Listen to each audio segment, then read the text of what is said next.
ሰላምና ጤና በያላችሁበት ይድረሳችሁ ውድን የተከበራችሁ ቤተሰቦቻችን እንደምን አላችሁልን? ከሁለተኛው የዩቲዩብ ቻናላችን አዲስ ስፖርት ልዩ የተለያዩ ስፖርታዊ ጉዳዮችን ልናካፍላችሁ እነሆ በአመሻሹ የስፖርት የመረጃ ሰዓታችን ላይ ዳግም ተገናኝተናል።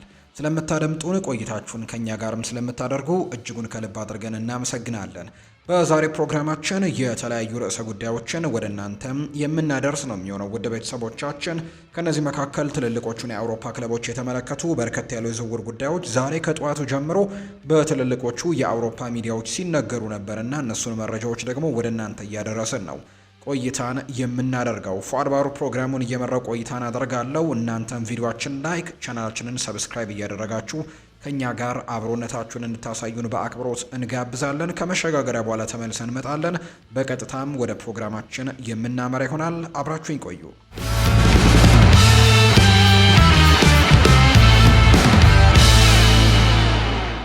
የሊቨርፑል ተጫዋች በዚህ ክረምት ክለቡን የመልቀቅ ፍላጎት እንዳለው ገለጸ።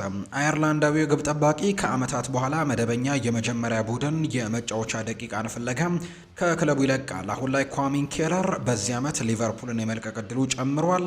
የ26 ዓመቱ ተጫዋች ከ2025 ጀምሮ ከቀያዮቹ ጋር ቆይቷል። አሁን ግን ሌላ ቦታ ሊሄድ መረጋገጡ ነው እየተነገረ የሚገኘው። ኬለር በአንፊልድ ቆይታው በፕሪሚየር ሊግ በጣት የሚቆጠሩ ጨዋታዎችን ያደረገው ብዙ ጊዜ በእንግሊዝ ሌሎች ውድድሮች ብቻ እንመለከተዋለን። ለኳሚን ኬለር እንግዲህ በሚኖርባቸው ጨዋታዎች ብዙ ጊዜ የሚደነቅ ሲሆን በተለይም በ2022 ሊቨርፑል የካራባኦ ዋንጫን እንዲያሸንፍም ረድቷል። በአሊሰን ወጥነትና ዓለም አቀፍ ደረጃ ምክንያትም የእሱ እድሎች የተገደቡ ሆኖበታል። አሁን ላይ የሊቨርፑል ሁለተኛ ግብ ጠባቂ የመጀመሪያ ሚናን ይፈልጋል። ኳሚን ኬለር የዝውውር መስመር ላይም እንግዲህ እንደሆነ ይታወቃል። ቁጥር አንድ ግብ ጠባቂ ለመሆንም በቋሚነት መጫወቱን ፍላጎቱንም ተናግሯል። ፍላጎቱ ደግሞ አሁን ላይ ወደ እውነታው እየቀረበ ይመስላል። ዘገባዎች እንደሚያሳዩት ከሆነ ተጫዋቹ ከሊቨርፑል ሊለቅ ነው። የሊቨርፑል የውድድር ዘመን የመጨረሻ ጨዋታውን ተከትሎ ኳሚን ኬለር ሲናገር ቁጥር አንድ ለመሆን ጥሩ እንደሆንኩኝ እንደሚሰማኝ ከዚህ በፊት ተናግሬያለሁ ብዬ አስባለሁ። በየሳምንቱ ለመጫወት ጥሩ እንደሆንኩኝ ይሰማኛል። ይህንን ለማድረግም እየፈለግኩኝ ነው። በዚህ የውድድር ዘመን ብዙ ጨዋታዎችን በመጫወት እድለኛ ነበርኩኝ። እስከ 2026 ድረስ በአንፊልድ ኮንትራት ያለው ሲሆን እንግዲህ ሊቨርፑል ለአየርላንዳዊው ሪፐብሊክ ኢንተርናሽናል ከ15 እስከ 20 ሚሊዮን ፓውንድ ጥያቄዎችንም ለመቀበል ፍቃደኛ ናቸው። አስተን ቪላ ኳሚን ኬለርን ለማስፈረም ፍላጎት ያለው ቡድን ነው። የኡናይ ኤምሪ አስተን ቪላ ቡድን እንግዲህ በዚህ ክረምትም ለቀዮቹን ግብ ጠባቂ ለማስፈረም ሙከራዎችን ያደርጋል ተብሎ ይጠበቃል። ነገር ግን ብሬንትፈርድ የዚህን ተጫዋች ፊርማ ለማግኘት እጅጉን የቀረቡ ናቸው። ምክንያቱም ግብ ጠባቂያቸው ፍሌከንን ለባየር ሌቨርኩዘን መሸጣቸውን ተከትሎ ነው። ኒውካስል ዩናይትድ የ22 ዓመቱን እንግሊዛዊ አጥቂ ማስፈረም ይፈልጋሉ። ኒውካስል ዩናይትድ የማርሴውን የክንፍ መስመር ተጫዋች ጆናታን ሮዌን ለማስፈረም የአጥቂ ክፍላቸውን ለማሻሻል ይፈልጋሉ። ሮዌ በዚህ የውድድር ዘመን ለፈረንሳይ ቡድን በጣም አስደናቂ ነበር። ከቲቢአር ፉትቦል የተገኘው ዘገባ ኒውካስል ዩናይትድ ፊርማውን ለማግኘትም ከፍተኛ ፍላጎት እንዳለው ነው የገለጸው። ማክፓይሶቹ በአጥቂ ክፍል ውስጥም የበለጠ ጥልቀት ያስፈልጋቸዋል። የማርሴውን አጥቂ ምርጥ ግዢ ይሆናል። የ22 ዓመቱ ተጫዋች ራሱን በፈረንሳይ ያረጋገጠ ሲሆን ከአሌክዛንደር ኢሳክና ከአንቶኒ ጎርደን ጋር በመሆን የኒውካስል ዩናይትድ አጥቂ ክፍልንም መምራት ይችላል። ሮ በውድድር ዘመኑ በመጀመሪያም እንግዲህ ከሊድስ ዩናይትድ ጋር ተገናኝቷል። ሮዌይ እንግዲህ በኖርዊች ሲቲ በነበረበት ጊዜም በቶትናም ሆትስፐርስ ፍላጎት ላይ ነበር። ሮዌይ በዚህ የውድድር ዘመን 3 ግቦችንና 4 አሲስቶች ያሉት ሲሆን እንግሊዛዊው ከ21 ዓመት በታች ኢንተርናሽናል ለኒውካስል ዩናይትድ አጥቂ ይፈጠራልና ያልተጠበቀ ነገርንም ይጨምራል። ሮዌይ በተሻለ ቡድን ውስጥም ከትልልቅ ተጫዋቾች ጋር ሲጫወት ጥሩ ነገሮችንም ሊሻሻል ይችላል ተብሎ ይታመናል። ተከላካዮችን ቀንሶ በመሄድና እንዲሁ ደግሞ በአንድ ለአንድ ግንኙነት ውስጥም በጣም ጥሩ ተጫዋች ነው። ኒውካስል ዩናይትድም በእርግጠኝነት ቴክኒካል ችሎታውን ሊጠቀመው ይችላል። ኒውካስል ዩናይትዶች ለቀጣዩ የውድድር ዘመን የቻምፒየንስ ሊግ ቦታን ማግኘቱን ያረጋገጠ ሲሆን ቡድኑን ለማሻሻል ይፈልጋሉ። በሚቀጥሉ ዓመትም ለዋንጫ ለመጫወትም ተስፋ ያደርጋሉ። የ22 ዓመቱ አጥቂ ለማክፓይሶቹ የረጅም ጊዜ ኢንቨስትመንት ይሆናል። በእንግሊዝ ብሔራዊ ቡድን ውስጥም መደበኛ ተጫዋች ለመሆን የኒውካስል ዩናይትድን ፊርማ ማግኘቱም ለተጫዋቹ ተስማሚ ሊሆን ይችላል። የበለጠ እንዲሻሻልና አቅሙን ለማሟላትም ዝውውሩን ይረዳዋል። ሮይ በፕሪሚየር ሊጉ ማስደነቅ ከቻለ በረጅም ጊዜ ለሀገሩ ቋሚ የመነሻ ቦታን ለመያዝም ይረዳዋል። ኒውካስል ዩናይትድ ስምምነቱን ለመጨረስ የሚያስችል ፋይናንስ አላቸው። ማርሴ በተመጣጣኝ የገንዘብ መጠንም ሊሸጠው ፍቃደኛ ነው። ተጫዋቹ በመላው እንግሊዝ ከፍተኛ ደረጃ እንደተሰጠው ጭምር ነው መረጃዎች እያሳዩ የሚገኙት። ባርሴሎናዎች ከራሽፎርድ ተወካዮች ጋር ንግግሮችን አድርገዋል። ባርሴሎና ከማንቸስተር ዩናይትድ ኮከብ ማርከስ ራሽፎርድ ተወካዮች ጋር በክረምቱ ሊዘዋወር በሚችልበት ሁኔታ ላይ መነጋገራቸው ተዘግቧል። የካታላኑ ቡድን ከጥር ተጫዋቾች የዝውውር መስኮት ጀምሮ ከእንግሊዛዊው ጋር ሲገናኙ ቆይተዋል። በጥር ውስጥም በርካታ ሪፖርቶች እንደሚያመለክቱት ባርሴሎና ማርከስ ራሽፎርድን ለማስፈረም ፍላጎት እንዳለውና ተጫዋቹንም ለመቀላቀል ጓግቶ ነበር። ይሁን እንጂ ስምምነቱ ሊሳካ አልቻለም። ምክንያቱም አንሱ ፋቲ የፋይናንስ ሁኔታዎችን ለመርዳት ክለቡን ለመልቀቅ ፍቃደኛ አልነበረም። ነገር ግን በጥር ራሽፈርድ አስተን ቪላን በውሰት ተቀላቅሏል። የራሽፈርድ የውሰት ቆይታ በጁን 2025 ላይ ይጠናቀቃል። እንግሊዛዊው በቪላ ፓርክ በነበረበት ጊዜ ወደ አቋሙ ተመልሷል። በቪላ በ17 ጨዋታዎች 4 ግቦችንና 6 አሲስቶችንም አስመዝግቧል። ባለፉት ሳምንታት ራሽፈርድ በጉዳት ምክንያት ከሜዳ እንደራቀም የሚታወስ ነው። እንደ ጋዜጠኛ ቶኒ ጁዋን ማርቲን ዘገባ ከሆነ ባርሴሎና ከማርከስ ራሽፎርድ ካምፕ ጋር በክረምቱ ለማስፈረም በድጋሚ ንግግር መጀመሩን የተዘገበው የስፖርቲንግ ዳይሬክተሩ ዴኮ እንግዲህ ከማንቸስተር ክለብ ወኪሎች ጋርም ስብሰባ አድርጓል። የካታላኑ ቡድን በአሰልጣኝ ሃንስ ፍሊክ ፍቃድም ካገኘ በኋላ ለመግዛት ካለው አማራጭ ጋር የውሰት ውል እየፈለጉ እንደሆነ ነው መረጃዎች የሚያሳዩት። ይህ በእንዲህ እንዳለ ማንቸስተር ዩናይትድ ራሽፈርድ በ40 ሚሊዮን ፓውንድ ለመሸጥ ክፍት ናቸው ሲል ፋብሪዚዮ ሮማኖ አረጋግጧል። በተጨማሪም ማርከስ ራሽፎርድ ባርሴሎና ፊት መስመሩን ለማጠናከር ካቀረባቸው 4 አማራጮች ውስጥም አንዱ መሆኑን ዘግቧል። ካታላኖቹ በክረምት የዝውውር መስኮት ከሊቨርፑል ኮከብ ሉዊስ ዲያዝ ጋርም ተገናኝተው ነበር። ነገር ግን በሚጠይቀው ከፍተኛ ዋጋ ምክንያት ስምምነቱ አስቸጋሪ ይመስላልም ነው የተባለው። ባርሴሎናም አንሱ ፋቲን በውሰት ለፈረንሳዩ ሞናኮ ለመስጠት መቃረቡ የሚታወስ ነው። የአንሱ ፋቲ መልቀቅ የደሞዝ ቦታን ስለሚያመቻች ራሽፎርድን ለማስፈረምም መንገዱን ሊከፍትለት ይችላል። የባርሴሎናው ዳይሬክተር ዴኮ በማንቸስተር ዩናይትዱ ማርከስ ራሽፎርድ ላይ ፍላጎቱንም አረጋግጧል። ከካታላን ሬዲዮ ጣቢያ ጋር ባደረጉት ቃለ ምልልስም የባርሴሎና ስፖርቲንግ ዳይሬክተር ዴኮ ክለቡ የማንቸስተር ዩናይትዱን ኮከብ ማርከስ ራሽፎርድንና የሊቨርፑሉን የክንፍ መስመር ተጫዋች ሉዊስ ዲያዝንም ለማስፈረም ፍላጎት እንዳለው አረጋግጦ ነበር። ማንቸስተር ዩናይትዶች ራሽፈርድን በዚህ ክረምትም ለመሸጥ ይፈልጋሉ። ይህም ደግሞ ለካታላናዊው ዝውውር በቀላሉ እንዲጨርሱም ያግዛል ተብሎ ነው የሚጠበቀው። የአርሰናሉ የቀድሞ ኮከብ ቲየሪ ዳንኤል ኦንሪ የአትሌቲኮ ማድሪድ አጥቂ ሁሊያን አልቫሬስ የአርሰናል ምርጥ ፈራሚ ሊሆን እንደሚችል ይናገራል። የሚኬል አርቴታ ቡድን ባለፉት 2 የዝውውር መስኮቶች አጥቂ ማስፈረም ተስኖት ከዋንጫ ውጪ ሲሆኑ ነበር። የሰሜን ለንደኑ ክለብ በዚህ የየካቲት ወር ደግሞ የመጀመሪያ ላይ ካይ ሃቨርትስን እና ጋብርኤል ሄሱስን በጉዳት ካጡ በኋላ የ2024-25 የውድድር ዘመንን ያለ ዋንጫ አጠናቀዋል። በስቲክ ፉትቦል ፖድካስት ላይ በተደረገ ውይይትም ቴሪ ዳንኤል ኦንሪ ስለ አርሰናል ፉትቦል 9 ቁጥር ፍላጎትም ሀሳቡን እንዲሰጥ ተጠይቋል። ሁሉም ሰው 9 ቁጥር ባለፈው ክረምት ሲፈልግ ራሂም ስተርሊንግን በውሰት አምጥተዋል። ባለፈው ክረምትም 9 ቁጥር ለማግኘት ጊዜ ነበራቸው። እኔ አሰልጣኝ አይደለሁም፣ የነበረውን ነገርም አላውቅም። ሁሉም ሰው አጥቂ እንዲመጣ ግን እየጠየቀ ነው። ቡድኑ ጨዋታዎችን ሲያሸንፍ የአጥቂ ነገር ይረሳል። አርሰናል ሪያል ማድሪድን ሲያሸንፍ ያለ 9 ቁጥር ነበር። በዚያ ሳምንት 9 ቁጥር አያስፈልግም ሲባል ነበር። የቡድኑ ፍላጎት አልገባኝም። ጎል ሳናስቆጥር ስንቀር 9 ቁጥር እንፈልጋለን፣ ጎሎችን ሲመጡ ደግሞ ይረሳል። በክረምቱ የግድ 9 ቁጥር አጥቂ ቡድኑ ያስፈልገዋል እላለሁ። በዚህ ቡድን ከምመኛቸው 9 ቁጥሩ ተጫዋቾች መካከል አንደኛው ሁሊያን አልቫሬዝ ነው። ባለፈው ክረምት ከኦሎምፒክ ጨዋታዎች ውስጥም ነበር። በኮፓ አሜሪካ ተጫውቷል። ደክሞኛል ሲልስ አልሰማሁትም። እሱ የሚጫወትበት መንገድን እኔ ወድጄዋለሁ። አርሰናል ሊያስፈርመው ይገባል፣ ነገር ግን ፍላጎታቸውን አላውቅም። አርሰናል የሁሊያን አልቫሬዝ አይነት በከፍተኛ ደረጃ የሚጫወቱ ተጫዋቾችን ማምጣት አለባቸው ብለዋል። የ25 ዓመቱ ሁሊያን አልቫሬዝ በአትሌቲኮ ማድሪድ በአጠቃላይ 54 ጨዋታዎች ላይ 29 ግቦችን ከመረብ ጋር አሳርፏል። ሁሊያን አልቫሬዝ ባለፉት ሳምንታት ከተለያዩ ቡድኖች ጋር ስሙ ሲነሳ ቆይቷል። ነገር ግን አትሌቲኮም ተጫዋቹን የመልቀቅ ፍላጎት የለውም። ሁሊያን አልቫሬዝ በክረምቱ ስሙ ትልቅ የዝውውር ርዕስ የሚሆን ተጫዋች ይሆናል ተብሎ ነው የሚጠበቀው። ሊቨርፑል ፈረንሳዊውን አጥቂ እያነጋገረ ነው። ሊቨርፑሎች ሁጎ ኤኬቴኬን በክረምቱ የዝውውር መስኮት ለማስፈረምም ማነጋገሩ ተዘግቧል። ቸልሲም አጥቂውን ለማስፈረም ፍላጎት አለው። የአይንትራክ ፍራንክፈርቱ አጥቂ ወደ 100 ሚሊዮን ዩሮ ሊያወጣ ይችላል። ቀዮቹ እንግዲህ የዳርዊን ኑኔስ ደካማ እንቅስቃሴን ተከትለው አጥቂ መስመሩን ለማጠናከር በዚህ ክረምትም አጥቂ ይፈልጋሉ። ዳርዊን ኑኔስ በዚህ የውድድር ዘመን ባደረጋቸው 47 ጨዋታዎች 7 ግቦችንና 7 አሲስቶችን አድርጓል። እንደ ጋዜጠኛ ፍሎሪያን ፕሌተንበርግ ዘገባ ሁጎ ኤኬቴኬን ኢላማቸው አድርገውታል። ፈረንሳዊ አጥቂ ከፓሪስ ሳን ዠርሜን ከመጣ በኋላ በአይንትራክ ፍራንክፈርትም ጥሩ ጊዜን እያሳለፈ ነው።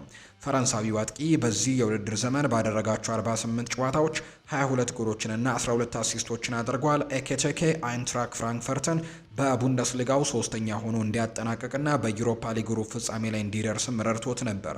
የአጥቂው ብቃት ሊቨርፑልንና ቼልሲን ጨምሮ ከበርካታ ክለቦች ጋር እንዲገናኝም አድርጎታል ይለናል ዘገባው።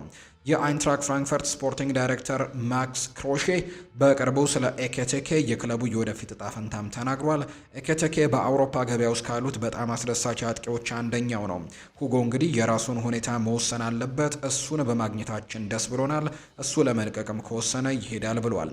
የሁጎ ኤኬቴኬ ኮንትራት በ2029 ላይ ያበቃል። ፍራንክፈርት በዚህ ክረምትም 100 ሚሊዮን ዩሮ አካባቢም ይፈልጋል ነው የተባለው። ተጫዋቹ ለመልቀቅ ክፍት ነው። ፈላጊ ክለቦቹም የጀርመኑ ቡድን የሚፈልገውን ዋጋ ሊያሟሉ ፍቃደኛ ባይሆኑም የራሳቸውን ዋጋ ግን ለማቅረብም ይፈልጋሉ። አይንትራክ ፍራንክፈርት በአጥቂው ጉዳይ ላይ ውሳኔ ለማሳለፍም በቅርቡ ከተጫዋቹ ተወካዮች ጋርም ንግግር ያደርጋሉ ተብሎ ነው የሚጠበቀው።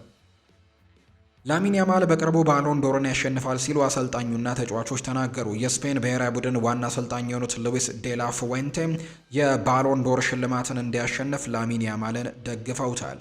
በዚህ ዓመት በባርሴሎና ባደረገው ነገር ውድድሩን ቢያሸንፍም እንደሚደሰቱ ሲናገሩ የዚህ ዓመት ሽልማት ባይሳካለትም ሽልማቱ በቅርቡ በእጁ እንደሚሆን ሙሉ እምነት እንዳለው ተናግሯል። ዴላ ፉዌንቴ ለመገናኛ ብዙሃን ሲናገሩ ላሚን ያማል ትልቅ የወደፊት ተስፋ እንዳለው፣ በቀጣይም ራሱን በትልቅ ደረጃ ማሳየቱን መቀጠል እንዳለበት ገልጿል። ላሚን ያማል ጥሩ የወደፊት ተጫዋች ነው፣ ነገር ግን አሁንም በማደግ ላይ ነው። እስካሁን ድረስም ምርጡን ላሚን ያማል እያየን ነው። ብዙ ይሻሻላል። ይህ ደግሞ ህይወት ለሱ ምን ያክል ጥሩ እንደሆነ እያየን ነው። ካልተጎዳና በዚሁ አቅሙ ከቀጠለ ታሪካዊ ተጫዋች ሊሆን ይችላል ሲልም ነው የተናገረው። የስፔኑ አለቃ ላሚን ያማል ባሎን ዶረን በዚህ ዓመት ማሸነፍ ይችል እንደሆነ ለቀረበላቸው ጥያቄ የባርሴሎና ወጣት ከግል ዓላማ ይልቅ በቡድን ግቦች ላይ ማተኮር አስፈላጊ መሆኑን ጨምረው ገልጸዋል። ይህ ሂደት ነው። ባሎን ዶር ሽልማት ሌሎች በጣም ጥሩ ተጫዋቾች የሽልማቱ መስፈርቶች በዝርዝሩ ላይ አሉ። በዚህ ዓመት እንደሚያሸንፍ አላውቅም፣ ነገር ግን በቅርብ ዓመታት እንደሚያሸንፍ እርግጠኛ ነኝ። በዚህ ዓመት ማሸነፉን ማየት አለብን። ተፎካካሪዎቹን መመልከት አለብን። በጣም አስፈላጊው ነገር እሱ በአንድ የተወሰነ ዓላማ ላይ እንዳተኩር ማሳሰብ አለበት። ያማል እንግዲህ ከዚህ በኋላ ብዙ ዓመታቶችን የማሸነፍ አማራጮች ይኖሩታል ሲልም ነው የተናገረው። ላሚን ያማል እንግዲህ በባርሴሎና ያለውን ውል እስከ 2031 በክለቡ ማራዘሙ የሚታወስ ነው። የባርሴሎና የቡድን ጓደኛው ላሚን ያማል የባሎን ዶር ሽልማትን እንዲያገኝም ደግፎታል። የባርሴሎናው የመሃል ተከላካይ የሆነው ፓው ኮባርሲ ባሎን ዶርን እንዲያሸንፍ ላሚን ያማልን ደግፏል። ታዳጊው ብዙ አቅም እንዳለውና እስካሁን ወደ ብቃቱ ጫፍ ላይ እንዳልቀረበም ገልጿል። አሁን ላይ ሁሉም ሰው ላሚን ያማል ምን ያክል አቅም እንዳለው ያውቃል። ነገር ግን ላሚን ያማልን ለብዙ ዓመታት አውቀዋለሁ። ያማል ባሎን ዶርን የማሸነፍ ችሎታ እንዳለውም አስባለሁ። እሱ በአስደናቂ ደረጃ ላይ ይገኛል። በቡድናችን ውስጥ ደግሞ በዚያ ደረጃ ላይ መገኘቱ ብዙ ይረዳናል። በራስ የመተማመን ስሜቱ የተሞላ ነው። ይህም ደስተኛ እንድንሆንም አድርጎናል ሲልም ጭምር ነው የተናገረው። ቨርጂል ቫን ዳይክ የቡድን አጋሩን አሞግሶታል። የሊቨርፑሉ አለቃ የሊቨርፑሉ አምበል ቨርጂል ቫን ዳይክ እንግዲህ በጣም ጎበዝ ተጫዋች እንደሆነ ኢብራሂማ ኮናቴን አመግሶታል። በእድሜው ከነበረበት የተሻለ ተጫዋች እንደሆነ ተናግሯል። ቫን ዳይክ እና ኢብራሂማ ኮናቴ በዚህ ውድድር ዓመት ጠንካራ የመከላከል አጋርነትን በመፍጠር ቀያዮቹ የፕሪምየር ሊግ ዋንጫን እንዲያነሱም አግዘዋቸዋል። ቫን ዳይክ ከሌኪፕ ጋር ባደረገው ቃለ ምልልስ ስለ ኢብራሂማ ኮናቴ ተናግሯል። ኮናቴ ጥሩ ጓደኛና ጥሩ ተከላካይ ነው። ፈጣን፣ ጠንካራና መሪ መሆንም ይፈልጋል። እሱ እየተሻሻለ ነው፣ ምክንያቱም ኢብራሂማ ኮናቴ ሁሌም ለመማር ዝግጁ ነው። ወደ ሊቨርፑል ከመጣበት ጊዜ ጀምሮ ጥሩ የውድድር ዘመንን ያሳለፈ ይመስለኛል። በሊቨርፑል ከቆየ በኋላ ከተለያዩ ሁኔታዎች ጋር እንዴት እንደሚላመድም በተሻለ ሁኔታ ተረድቷል። በማንኛውም ሁኔታ እኔ በሱ እድሜ ሳለው እኔ እንደሱ ጥሩ አልነበርኩም። አሁን ያለበት ደረጃ የማይታመን ነው። ከሱ ጋር መጫወትም ፍጹም መረጋጋትን ይሰጣል። በቀጣይ 10 ዓመታት በሱ ቦታ ላይ ምርጡ ይሆናል ሲልም ጭምር ነው የተናገረው። ቫን ዳይክ በጥር 2018 ከሳውዝሃምተን በ84.65 ሚሊዮን ዩሮ የመርሲሳይዶን ቡድን የተቀላቀለ ሲሆን ኢብራሂማ ኮናቴ በ2021 ክረምት በ40 ሚሊዮን ዩሮ ከአረብ ለብዚሽ ተቀላቅሏል። ሁለቱ ተጫዋቾች በ104 ጨዋታዎች 8409 ደቂቃዎችን አንድ ላይ ተጫውተው በቅርቡ የእንግሊዝ ፕሪምየር ሊግ አሸናፊ መሆናቸውም የሚታወስ ነው። በተጨማሪም የሊቨርፑል አሰልጣኝ አርነ ስሎት ቶትንሃም ሆትስፐርስ ቀያዮቹን ከመቀላቀሉ ከ12 ወራት በፊት ሊቀላቀል እንደነበር ተናግሯል። አርነ ስሎት በቤተሰቦቼ ምክንያት ከፌኖርድ ቀዮቹን እንግዲህ ከመቀላቀሉ 12 ወራት ቀደም ብሎ ቶተንሃም ሆትስፐርስን ለመቀላቀል የቀረበለትን ጥያቄ ውድቅ እንዳደረገ ተናግሯል። ሆላንዳዊው ታክቲሽያን በሰሜን ለንደን ካለው ስራ ጋር የተገናኘው ለአንቶኒዮ ኮንቴ ምትክ ሊሆን ነበር። ነገር ግን በመጨረሻም የቶተንሃምን የዝውውር እርምጃ ውድቅ ማድረጉን ጭምር ነው የተናገረው። ሚኪ ብራውን እንዳለው ከሆነ ኦሌ ዋትኪንስ በጥር ይለቃል ብሏል። አርሰናል የአስተን ቪላውን አጥቂ ኦሌ ዋትኪንስን ለማስፈረም ፍላጎታቸውን እንደቀጠሉ የቀድሞ ስካውት ሚኪ ብራውን ተናግሯል። እንግሊዛዊው አጥቂ በዚህ ዓመት 17 ጎሎችን አስቆጥሯል። በበርሚንግሃም የሚገኘው ክለብም ለቀጣዩ የውድድር ዘመን የቻምፒየንስ ሊግ እግር ኳስን ካጣ በኋላ እሱን ለመልቀቅም ፈቃደኞች ናቸው። አርሰናሎች አይናቸውን በ29 ዓመቱ ተጫዋች ላይ ለጥቂት ጊዜ አድርገው ነበር። በጥርም ሊያስፈርሙት ይፈልጉ ነበር። አሁን ላይ ሚኪ ብራውን ለፉትቦል ኢንሳይደር ሲናገር አስተን ቪላዎች በዚህ ክረምት የፒኤስአር ሁኔታዎችን ለማመጣጠንም ኦሌ ዋትኪንስን ለመሸጥ ሊገደዱ እንደሚችሉ ገልጿል። አስተን ቪላ ኦሌ ዋትኪንስን በዚህ ክረምት ለመሸጥ ይፈልጋል። እሱ የብዙ ቡድኖች ፍላጎትን የሳበ ተጫዋች እንደሆነም ይታወቃል። እናም ክለቦች ደግሞ አስተን ቪላ የሚፈልገውን ለመክፈል ፍቃደኛ እንደሆኑ ይታያሉ። የፋይናንስ ሁኔታዎችን በተመለከተ ማንኛውንም አይነት ቅጣት ለማስወገድም ተጫዋቾችን መሸጥ እንዳለባቸው ይሰማቸዋል። አርሰናል በጥር ወር ኦሌ ዋትኪንስን ለማስፈረም ሞክሯል። እናም ፍላጎቱ አልጠፋም። ቪላ ለኦሌ ዋትኪንስ 30 ሚሊዮን ፓውንድ በላይ ከፍሏል። እናም ወደ ቪላ ከመጣበት ጊዜ ጀምሮም ባሳየው ብቃት ዋጋው በእጅጉ ከፍ ብሏል። በዋትኪንስ ትልቅ ትርፍም ሊያገኙ እንደሚችሉ ያምናሉ። እሱንም እንደሚለቁት እያመኑ ነው ሲል ነው መረጃውን ያጋራው። አርሰናል በጉዳት ምክንያት አብዛኛውን የ2024-25 የውድድር ዘመን ያመለጠው ጋብሪኤል ሄሱስን በኦሌ ዋትኪንስ እንደ ማሻሻል ሊመለከተው ይችላል። ነገር ግን በዚህ ክረምት በአርሰናል እየተፈለጉ ያሉት አጥቂዎች ሌሎች ናቸው። ኦሌ ዋትኪንስ ከጥር በኋላ ከአርሰናል ጋር ያለው ተፈላጊነትም የቀነሰ ይመስላል ተብሎ ነው የሚጠበቀው። ጃክ ግሪሊሽ በማንቸስተር ሲቲ ቆይታው ሊያበቃ ነው። ማንቸስተር ሲቲ በክረምቱ ለጃክ ግሪሊሽ የሚቀርብለትን ጥያቄዎች ያዳምጣል። ነገር ግን የሚከፈለውን 300,000 ፓውንድ ሳምንታዊ ደሞዝም ከኒውካስልና ከኤቨርተን ፍላጎት ጋር በተገናኘ በቋሚነት የመልቀቅን እድል ሊቀንስበት ይችላል። የ9 ዓመቱ ተጫዋች በ2021 በክለቡ ሪከርድ በሆነ 100 ሚሊዮን ፓውንድ ዋጋ ከአስተን ቪላ ማንቸስተር ሲቲን ተቀላቅሏል። ነገር ግን በዚህ ሲዝን በሲቲ ቤት የመጫወቻ ደቂቃን አቶም ተቸግሯል። ጀረሚ ዶኩ አሁን ላይ ከግሪሊሽ ቀድሟል። እናም የእንግሊዙ ኮከብ በዚህ ሲዝን የጀመረው 7 የፕሪሚየር ሊግ ጨዋታዎችን ብቻ ነው። ስለዚህም ሲቲ መውጣቱን ለመፍቀድም ዝግጁ ናቸው። ከኢቲሃድ መውጣት ለጃክ ግሪሊሽ በጣም ጥሩ ነገር ሊሆን ይችላል። በቶማስ ቱሄል ስርም በእንግሊዝ 2026 የዓለም ዋንጫ ቡድን ውስጥም ቦታ ማግኘቱን ማረጋገጥ ይፈልጋል። ዴይሊ ስታር እንዳለው ከሆነ በፔፕ ጓርዲዮላ እና በጃክ ግሪሊሽ መካከል የተደረጉ ንግግሮችን ተከትሎ ግሪሊሽ ሌላ ቦታ መሄድ ለሁለቱም ወገኖች እንደሚስማማ ግልጽ ሆኗል። የሲቲው ሊቀመንበር በመጀመሪያ ደረጃ ግሪሊሽን ለማስፈረም ካለባቸው የከፈለውን ከፍተኛ ገንዘብም ለማካካስ ፍላጎት ቢኖራቸውም ተጫዋቹን መልቀቅ ቀዳሚ ፍላጎታቸው እያደረጉ ነው። አሁን ላይ ለተጫዋቹ ቅርበት ያላቸው የመረጃ ምንጮች እንደሚጠቁሙት ከሆነ በጥብቅ እየተያዘ የሚገኘው ቡድን ኒውካስል ፍላጎቱን ቀንሷል። ኤቨርተንም አሁን ላይ የሚፈልገው ቡድን ነው። ነገር ግን የማንቸስተር ኢቭኒንግ ኒውስ ዘገባ እንደሚያሳየው ማክፓይሶቹ በአሁኑ ጊዜ በሱ ቦታ ካላቸው አማራጮችና ከገንዘብ ነክ ጉዳዮች አንጻር ወደ ግሪሊሽ የመሄድ ፍላጎት እንደሌላቸው ዘግቧል። ቲም ቶክ አሁን ላይ ኤቨርተን ለጃክ ግሪሊሽ ዝውውር የሚፈልገው ቡድን እንደሆነ ገልጿል። ከፍተኛ ገቢ ያለው አብዱላሂ ዶኮሬ በዚህ ክረምት ክለቡን ሊለቅ መሆኑን ካሳወቀ በኋላ ቶፊዎቹ በደሞዝ ክፍያ ላይ የተወሰነ ክፍተት ያገኛሉ ነው እየተባለ የሚገኘው። ወጣቱ እንግሊዛዊ አሁንም በለንደን ቡድኖች እየተፈለገ ነው። ቸልሲዎች በክረምቱ የዝውውር መስኮት የቦሩሲያ ዶርትመንዱን ክንፍ መስመር ተጫዋች ጄሚ ባይኖ ጌቲያንስን ለማስፈረም ከአርሰናል ፉክክር ሊገጥማቸው ነው ተብሏል። በቲቢአር ፉትቦል ዘገባ መሰረት ቸልሲ በቀኝ በኩል መጫወት የሚችል ተጫዋች እየፈለጉ ነው። ስለሆነም ወጣቱን ተጫዋች ለማስፈረም ይዘጋጃሉ።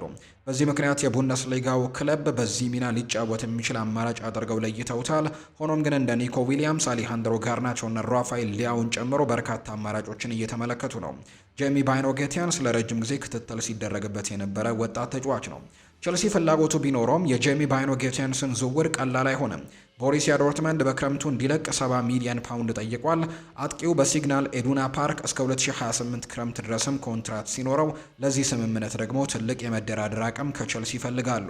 በተጨማሪም ይህ ዘገባ አርሰናል የጄሚ ባይኖ ጌቲያንስን አገልግሎት ለማግኘት እየፈለገ እንደሆነ ይናገራል። አርሰናሎች የግራ መስመርን ለማሻሻል እየፈለጉ ነው። ጋብሪኤል ማርቲኔሊም ሆነ ሊያንድሮ ትሮሳርድ ቦታው ላይ ጥሩ ማድረግ አልቻሉም። ስለሆነም በእነሱ ቦታ ላይ እንግዲህ ሌሎች ተጫዋቾችን ለማምጣት ይፈልጋሉ። የ20 ዓመቱ ጄሚ ባይኖ ጌቲያንስ በውድድር ዘመኑ 48 ጨዋታዎችን አድርጎ 12 ጎሎችንና 5 ለጎል የሆኑ ኳሶችን አመቻችቶ በማቀበል በዚህ ዓመት ድንቅ ብቃቱን አሳይቷል። ሁለቱም አርሰናልና ቼልሲዎች ለከፍተኛ ክብር ለመወዳደርም እድል ሊሰጡት ይገባል ተብሎ ነው የሚጠበቀው። ዩቬንቱሶች ብራዚላዊውን አጥቂ እየፈለጉት ነው። ዩቬንቱስ የሪያል ማድሪዱን አጥቂ ኤንድሪክን ለማስፈረም እንቅስቃሴ ማድረጉ ተዘግቧል። እንደ ፌጂያስ ዘገባ ከሆነ የሴሪኤው ኃያል ክለብ ወጣቱን ብራዚላዊ በውሰት እስከ 2025-26 የውድድር ዘመን መጨረሻ ድረስ ለማስፈረም ፍላጎት አላቸው። በዚህ ዜና ላይ እንደተገለጸው ሎስ ብላንኮቹ ዩቬንቱስ የጠየቀውን ውል ሊቀበሉ ይችላሉ። ማድሪድ ኤንድሪክ ተጨማሪ የጨዋታ ጊዜን እንዲያገኝ ይፈልጋሉ። በአሁኑ ጊዜ ከኬሊያን ኤምባፔ፣ ቪኒሲዮስ ጁኒየር እና ሮድሪጎ ካሉ ተጫዋቾች ቀድሞ ወደ አንደኛው ቡድን ቋሚ 11 ውስጥ መግባት ከባድ ሆኖበታል። በአጠቃላይ ኤንድሪክ በዚህ ውድድር ዘመን በላሊጋው ለ3 ጊዜ ብቻ ቋሚ 11 ውስጥ መግባት ችሏል። በቻምፒየንስ ሊግ የመጀመሪያ አስተላለፍ ውስጥ አንድ ጊዜ ነበረ። በሁሉም ውድድሮች ውስጥ 37 ጨዋታዎችን አድርጎ 7 ግቦችን ማስቆጠር ችሏል። ኤንድሪክ ወደ ዩቬንቱስ መዘዋወሩ ለሪያል ማድሪዱ ኮከብ ተጫዋች ተስማሚ የሆነ ይመስላል። ዩቬንቱስም በሚቀጥለው የውድድር ዘመን ለሴሪ ሻምፒዮንነት የሚወዳደርበትን እድል ይፈጥርለታል ተብሎ ነው የሚታሰበው። በተጨማሪም ዩቬንቱስ በቀጣይ ዓመት በቻምፒየንስ ሊግ ውስጥ መኖሩ ዝውውሩን ሊያፋጥነውም ይችላል። ኤንድሪክ ከሪያል ማድሪድ ጋር በጣም አስቸጋሪ የውድድር ዘመንን እያሳለፈ ሲሆን በክረምቱ መልቀቁ አይቀር ይመስላል። ተጫዋቹ በማድሪድ መቆየት ቢያስቀድምም ለተጨማሪ የጨዋታ ጊዜ መልቀቅን የሚያስቀድም ይመስላል። ዩቬንቱስ ግዴታ ግዢ የሌለበትን የውሰት ውል በብራዚላዊው ላይ ለመተግበርም ፍላጎቱ እንዳላቸው ነው እየተገለጸ የሚገኘው። ፊል ጆንስ ስለ ሶስቱ የማንቸስተር ዩናይትድ ዝውውር እቅዶች ይናገራል። ፊል ጆንስ ማንቸስተር ዩናይትድ የቀድሞ የአርሰናሉን ግብ ጠባቂ ኤሚሊያኖ ማርቲኔዝን እንዲያስፈርም አሳስቧል። አርጀንቲናዊው ብዙ ልምድ ስላለው ለአንድሬ ኦናና ጥሩ ምትክም ሊሆን እንደሚችል ነው የሚታመነው።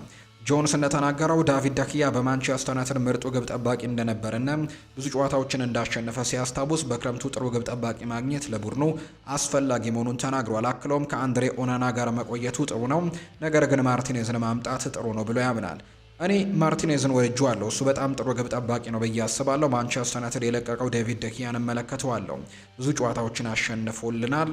ለሱ ጋር እንግዲህ ስትጫወት ብዙ ነጥቦችን እንድናገኝ ያግዞናል። መልቀቁ ፍጹም ስህተት ነበር። በፊዮረንቲና ጥሩ የውድድር ዘመንንም አሳልፏል።